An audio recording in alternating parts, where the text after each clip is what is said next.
Imagine paying twice as much for the same space. Yeah. Just because you own it. Ouch. Yeah, ouch is right. Yeah. That's a reality for a lot of people right now, especially with mortgage rates hovering around 7%. Yeah. So is renting the smarter move. Good question. You've sent us a ton of sources for this deep dive. Reddit threads, YouTube videos from finance gurus like Stephen Antonioni and Ben Felix, even a tool from NerdWallet. That's a good mix. So today we're diving deep, as always, into the age-old rent versus buy debate. It's a classic. It really is. And a question that's top of mind for so many people right now. For sure. And you know what's fascinating is that the answer isn't always as clear-cut as we might think. Yeah, okay. You know, there are really strong arguments to be made on both sides, Uh-huh. especially when you factor in, like, the current economic climate. Okay, so let's kick things off by tackling the biggest myth out there. The one that's been drilled into us since, like, forever. Yeah. Renting is throwing money away. Right. It's so ingrained. It is. But, you know, the reality is far more nuanced. I'm ready for the nuance. Okay, good. Hit me. So Stephen Antonioni, he breaks this down brilliantly in one of his YouTube videos. Okay. And he shows using, like, real numbers Okay. how renting, but when it's combined with smart investing, can actually lead to a higher net worth than buying. So, wait, you're telling me that renting could be the path to greater wealth? Yeah, potentially. My mind is a little blown right now. I know, right? That's crazy. It is. How does that even work? It all comes down to understanding the true cost of owning a home. Okay. Not just, you know, the mortgage payment, Right. but all those hidden expenses that, Okay. like, so often get overlooked. The dreaded phantom costs. Yes, exactly. The phantom costs, and they can really add up. Oh, yeah. Yeah. I've heard whispers of these mythical creatures, but spill the tea. Okay. What are we talking about here? We're talking about things like property taxes, maintenance, homeowners insurance, HOA fees, if applicable. Oh, yeah. And don't forget, closing costs. Ugh, yes. Both when you buy and when you sell, it's like a double whammy. Oh, those are killers. They can be. Okay, so those costs make sense, but are they really significant enough to, like, tip the scales in favor of renting? I think so, and we have some real-world examples to look at. Oh, perfect. Let's hear it.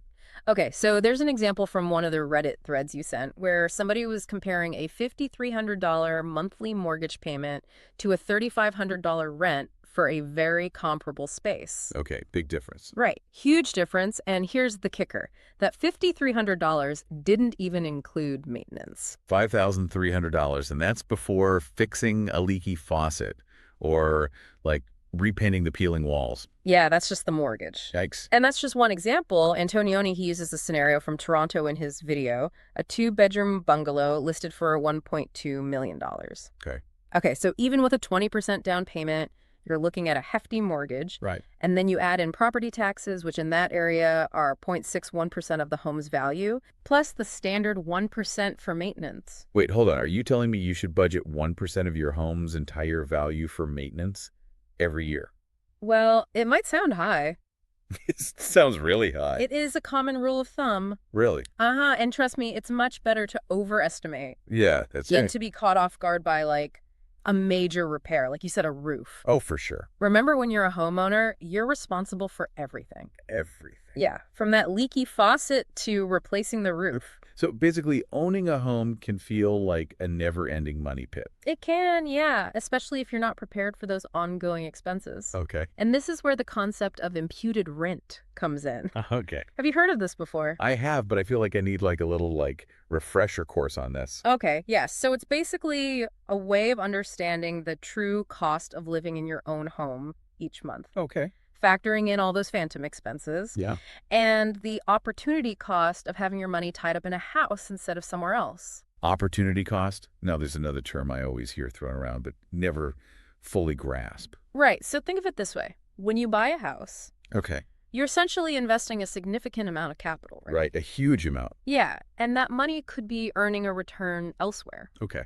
like in the stock market, for example. Sure. And so imputed rent takes into account what you're losing Okay. by not having that money invested elsewhere. So it's almost like the rent you're paying yourself to live in your own house. Exactly. Okay, I kind of get it now. And when you factor in that imputed rent, like the picture, Yeah. it can really shift, like dramatically. Especially with mortgage rates where they are now. Yeah. I mean, like 7% is a hefty chunk of change to be shelling out each month. Yeah, it is. Even if you can technically afford the payments, is it really the smartest move financially? That's a crucial question. And it's not just about what you can squeeze into your monthly budget. Right. Affordability, it's about what makes the most sense for your long-term financial well-being. Mm. And sometimes that means choosing to rent, Yeah, even if it goes against everything you've been taught about homeownership. for sure. Uh-huh. Okay, my brain is starting to hurt a little bit, Yeah. but in a good way. Good. It's like all these financial puzzle pieces are finally starting to, like, fit together. It is. It's complicated. But before we get too deep into the numbers, Yeah. let's not forget about, like, the emotional side of things, because buying a home can be, like, such an emotionally charged decision. It really can. It's about more than just, like, spreadsheets and interest rates, I mean, right? you're absolutely right. And that's why it's so important to be aware of Okay, some of the psychological traps that can, Yeah. cloud our judgment. Uh-huh. Ben Felix, he dives into this in his video. Okay. And it's really fascinating stuff. Okay, I'm ready. What kind of psychological traps are we talking about? So one example is something called hedonic adaptation. Okay. And this is basically the tendency for us to get used to new things and experiences, Okay. like even big ones, like buying a house. Yeah. So do you remember that feeling like when you buy a new car Oh, yeah. and it feels so shiny and exciting? Oh, yeah. I practically slept in my new car when I first got it. Exactly. Great. But that feeling fades over time, right? Oh, yeah. It does. And it's the same with the house. That initial thrill Mm. of owning your own place, Yeah, of having that space Right. to call your own, it eventually wears off. for sure. And then what are you left with? The mortgage payments, Right. property taxes, the never-ending to-do list. Yeah, all the chores. Yeah, exactly. Okay, so basically don't expect buying a house to magically solve all your problems. Yeah. Or bring you, like, lasting happiness. It's not a quick fix. Got it. It's important to be realistic about Yes. those expectations. Yeah. And there's also the issue of buyer's remorse. Oh, yeah, Super common, it is. especially in today's market, Yeah. where prices have been so volatile. Oh, yeah. I've heard so many horror stories of people, like, getting caught up in bidding wars and overpaying for a house and then immediately regretting it. Oh, it happens all the time. Oh. It does. And then there's also the McMansion effect, which is like this pressure to keep up with the Joneses. Ooh, keeping up with the Joneses, that's a recipe for never feeling content. Tell me more about this McMansion effect. So basically, it's this idea that once you buy a home, Okay. you're constantly bombarded with all of these messages about Yeah. upgrading, renovating, buying more stuff Yeah. to fill your space. Okay. You see your neighbors with their fancy new kitchen appliances, their perfectly manicured lawns, Right. annual trips to Europe. Yeah. And suddenly, Right. your perfectly functional kitchen feels so outdated. It does. Your lawn looks pathetic. And you haven't even taken a weekend trip in months. I hate that feeling of constantly, like, comparing myself to others and, like, never feeling like I have enough. I know, it's a dangerous cycle. It is. And it's definitely something to be mindful of when you're considering Right. homeownership, Yeah. because it can often fuel that desire for more. Right. And that can lead to overspending, debt, Yeah, unnecessary stress. definitely. Yeah. So before you jump into the home ownership game, Yeah, it's important to really check yourself and make sure you're doing it for the right reasons. exactly. Not just because you feel like you should Uh-huh. or because everybody else is doing it. Right. It's about making a conscious, informed decision that aligns with Okay. your values and your goals. I like that. Yeah. And sometimes that means choosing to rent. Yeah. Even if it goes against what society says you should do For sure. or what your family expects of you. Or what your parents expect of you. Exactly. Yeah. Okay, so we've talked about the emotional side of things, Yeah. the, like, potential psychological traps to watch out for. Uh-huh. But let's get back to the numbers for a minute. Ben Felix talks about this 5% rule Right. for calculating the true cost of owning a home. Yeah. What's that all about? So it's basically a framework for understanding that imputed rent that we talked about earlier. Okay. And it basically estimates the annual cost of owning a home as a percentage of the home's value. So if you buy like a $500,000 house, you should expect to pay 5% or $25,000 per year just to own that house. Yeah, that's the general idea. Wow. And that 5% includes things like property taxes, maintenance, insurance, and the opportunity cost Right. of having your money in the house and not invested somewhere else. Oh, okay. That's making a little bit more sense now. Yeah, I can see how this 5% rule can really shift your perspective on the whole rent versus buy debate. totally. It forces you to think Yeah. beyond just the monthly mortgage payment and consider the true holistic cost Yeah. of owning a home. Speaking of mortgage payments, Yes. let's talk about these sky-high interest rates. I mean, 7% is a scary number. It's high. Yeah. It's really high. How is that impacting affordability and this whole rent versus buy situation? It's definitely making it more challenging for people to buy a home. Uh-huh. When interest rates are high, your monthly mortgage payments go up significantly, Yeah. even if the purchase price of the house stays the same. Right. And so that can make renting a much more attractive option, Yeah. especially if you can find a comparable space. Right. Like in that Reddit thread we were talking about, Exactly. $3,500 rent Yeah. versus a $5,300 mortgage for a similar place. Yeah, huge difference. Those high interest rates can really tilt the scales. They do, and it's not just about the monthly payment. Okay. When interest rates are high, you're also paying more in interest Uh-huh. over the life of the loan, Right. which means you're building equity Yeah. more slowly. Okay, so even if you can swing those higher monthly payments, Yeah. it might not be the smartest move Right. in the long run. Exactly. Gotcha. Yeah, you have to weigh the cost of those higher interest payments against the potential benefits of owning, Yeah. like appreciation and tax deductions. Right. And sometimes the numbers just don't add up. Okay, so high interest rates are definitely making renting more appealing, but what about the actual housing market? Yeah. Is it a buyer's market or a seller's market right now? Because I feel like I'm getting all this conflicting information. I know. It really depends on where you are. Okay. You know, The Economist has a fascinating map. Does it really? Yeah, they do. And it shows that it's actually cheaper to rent in 89% of U.S. cities right now. Wow, 89%. That's huge. That's a big swing from, just a few years ago when it seemed like everybody was... Right. Everybody was trying to buy. Yeah, exactly. Crazy. And it really highlights the importance of Yeah. understanding, like, your local market dynamics. Gotcha. What's happening in San Francisco Yeah. might be completely different from what's happening in, like, Des Moines. For sure. That Reddit thread you sent was full of people debating, like red hot markets versus cooling markets, Yeah. people fleeing blue states for red states, It's all over the place. all these regional variations. So fascinating. That's a lot to keep track of. Yeah. So how do you even begin to make sense of all of this information? Like, what are some tools or strategies people can use to, like, navigate this whole rent versus buy maze?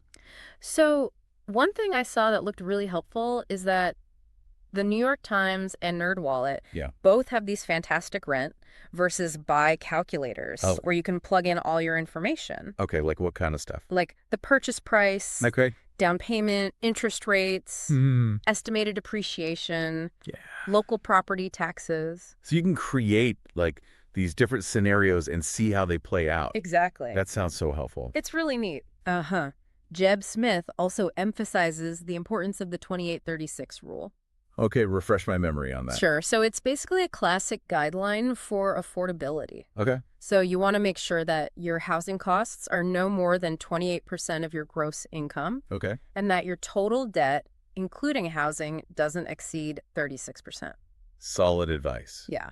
It's really easy to get caught up in the excitement of buying a house and like totally overextend yourself financially. Yeah, that's true. Speaking of avoiding buyer's remorse, Yeah. Jeb Smith also had a really strong message about contingencies. He's a big advocate for never waiving all of the contingencies Oh, in buying a house, especially the inspection contingency. Oh, yes, preach. That inspection contingency is your best friend. It can save you from a world of hurt down the road, It really can, yeah. especially if you're buying like an older home. Yeah, There exactly. can be so many like hidden issues. Totally. It might seem tempting to waive those contingencies in a competitive market, I know it does. but it's a huge risk. It is. You could end up buying a house with Oh, yeah. all these hidden problems that cost you a fortune to fix. Speaking of costly repairs, Yes. Hey Kim had a funny story about Oh, yeah. almost falling through his bathroom ceiling I saw that. while trying to fix a leaky pipe.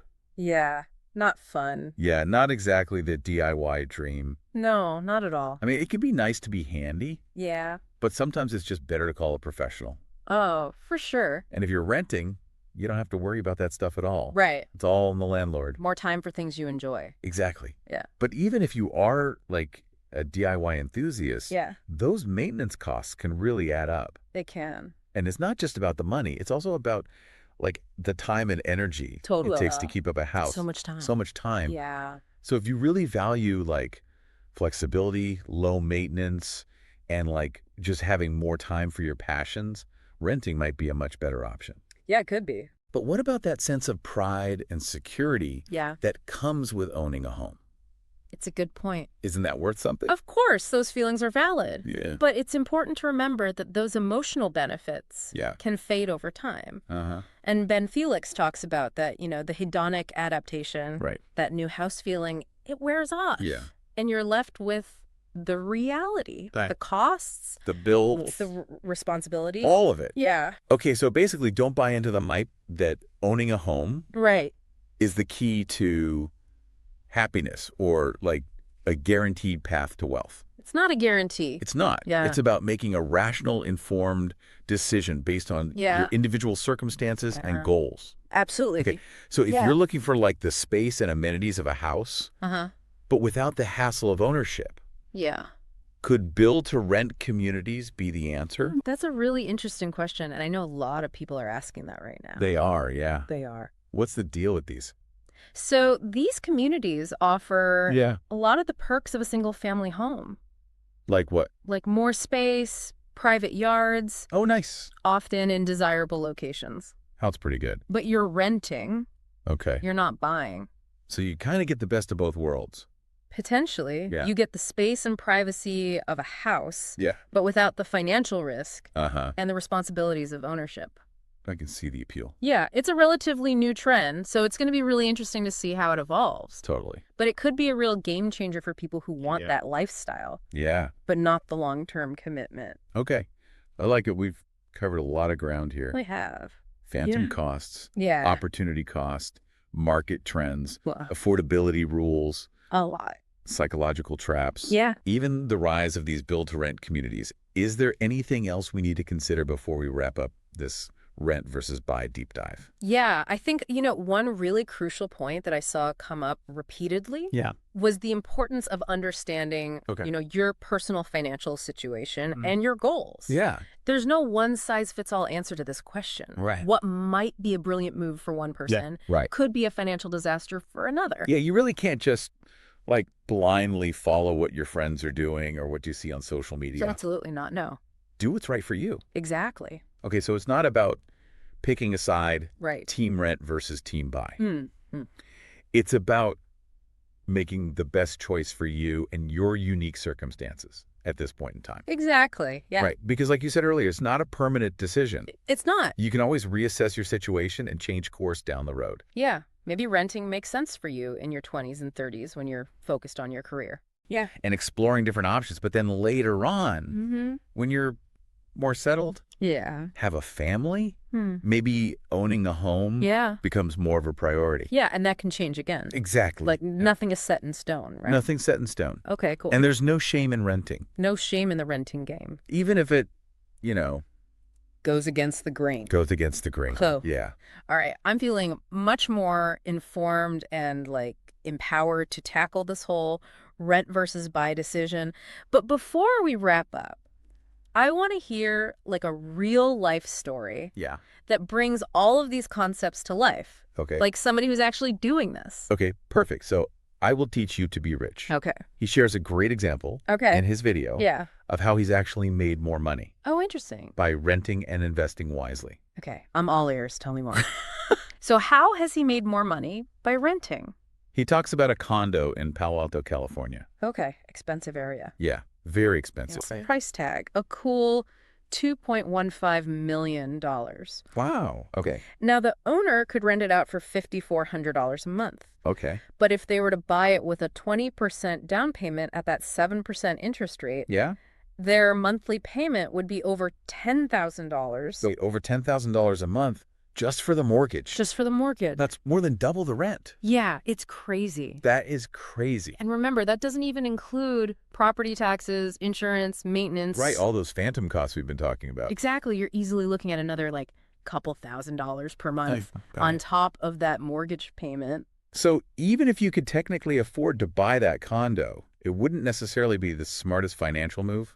Probably not, no. Okay. And that's where that opportunity cost comes in. Right. I will teach you to be rich. He actually uses the New York Times rent versus buy calculator Yeah. to crunch the numbers for this specific scenario. I love that he did that. Yeah, it's really helpful. Okay, so he's plugging in like the purchase price, the rent, the interest rate, all that good stuff. Yep, all of it. And what does the calculator say? The calculator shows that after 8 years, Boy. renting that condo Okay. and investing the difference in cash flow, Yeah. you would be over $1.3 million richer than if you had bought it. Hold on. So you're telling me that by choosing to rent and invest wisely, you could potentially be $1.3 million ahead of the game. That's what the calculator says. That's wild. Yeah, it really challenges the idea that you have to build wealth through homeownership. It does. Sometimes renting and investing that saved cash flow can be a much more powerful wealth-building strategy, Yeah.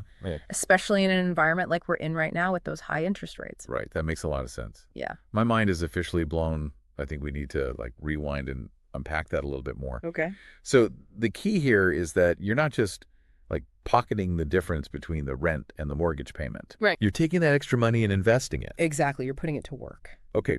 So over time, thanks to the magic of compound interest, Yes. those investments can grow significantly. They can, yeah. And then suddenly you've got a nice nest egg You do? that you wouldn't have had if you poured all your money into like a down payment and all those home ownership expenses. Exactly. Okay, that is making a lot more sense now. But it also raises another question. Okay. If renting and investing can be so lucrative, why do we still have this like ingrained belief that owning a home is the American dream It's a good question. and the ultimate path to financial security? I know, it's so ingrained. Yeah. It's a really complex issue with Yeah. like historical and cultural and even emotional roots. Yeah. For generations, homeownership has been seen as the symbol of stability, success, belonging. Yeah, for sure. And those emotions, they're powerful. Yeah. It's not just about the numbers. Right. There is like a certain pride There- that comes with owning your own place. It's like your little piece of the world, your sanctuary. It is. And those feelings are valid. Yeah. But I think it's important to try to separate those emotions from the financial realities. Yeah. Just because something feels good Yeah. doesn't necessarily mean it's the smartest Right. financial decision. I feel that, okay, so how do you strike that balance? Like, how do you weigh those emotional desires against the, like, cold, hard numbers? I think it starts with, awareness. Okay. Recognize that those emotional biases exist, Yeah. and then try to view the decision through a more objective lens. Okay. Ask yourself, what are my financial goals? What kind of lifestyle do I want to live? Hmm. And what makes the most sense for me right now? Because as you said earlier, it's not a permanent decision. Yeah. You can always reassess down the road. Exactly. Yeah, maybe renting makes sense for you now, but later on, Hmm. owning a home might become a priority. There's no right or wrong answer. It's about finding what works for you at each stage of your life. Exactly. Awesome. So as we wrap up this deep dive into renting versus buying, what's the one key takeaway you want listeners to walk away with? I think the biggest thing is to challenge your assumptions. Don't just blindly accept that buying a house is the only path to wealth or happiness. Okay. Do your research, crunch the numbers, Mm-hmm. consider your lifestyle, Yeah. and make an informed decision Love it. that aligns with your goals. You might be surprised at what you discover. That's a great point. Any final thoughts to leave our listeners with? This whole deep dive has really made me think, is the American dream of owning a home really all it's cracked up to be? What if true freedom and flexibility came from having less stuff, less debt, and more options? That's such a great point to ponder. Maybe it's not about owning a physical home. Maybe it's about creating a life that gives you the freedom to live on your own terms, whether you're renting or buying. I like that. Well, thanks for joining us for this deep dive into renting versus buying. We hope it helps you decide what's best for you.